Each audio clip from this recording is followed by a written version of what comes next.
야, 지금 터치만 해도 많이 기술이야. All is well mga kanidel. May home service pala tayo ngayon. Medyo mapapalaban tayo dito mga kanidel dahil isang buong backpiece ang ipapagawa ni boss. At ayun, linisan na natin ang paglalagyan ng tattoo. Importante na malinis ang paglalagyan ng tattoo. I-shave natin ng maigi kahit wala tayong nakikitang balahibo. Dahil may mga maninipis na balahibo na pwedeng sumiksik sa ating mga needle. Isa yun sa mga dahilan kung bakit minsan mahirap magpasok ng tinta sa balat. Big shoutout nga pala sa ating sponsor na Crazy Tattoo Products. Yan ang gamit natin, stencil solution, napakabisa. At syempre, Arctic Ink at Arctic The Master Ink by Sir Bong Alquines. So yun, ready na si boss sa aming operation. Nakapwesto na. Let's go!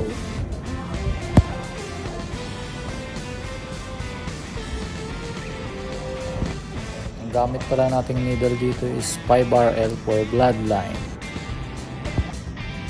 Sa mga thick lines naman is 5RS. Para naman dito sa buhok ay ginamitan natin ng 15RM.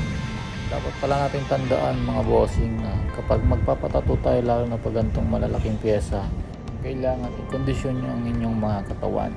Matulog ng sapat na oras, stay hydrated, at iwas muna tayo sa alak.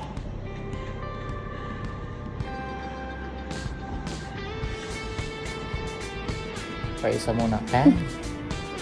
Katulad na itong sitwasyon ni bossing, puyat siya, kulang sa tulog, medyo mababa ang pain tolerance kaya marami kaming breaks at sobrang likot niya.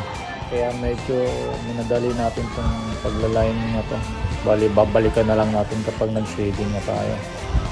Di baling maraming session basta solid ang outcome.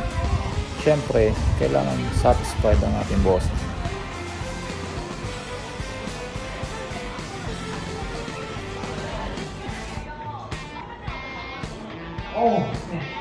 야, 지금 터치만 해도 많이 기술이야. At ayun na nga, sumunod na si boss. At mukhang pinagmumura na kami ni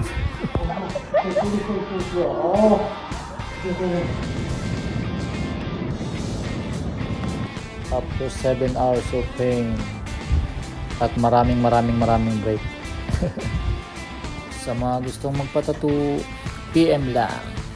Maraming salamat.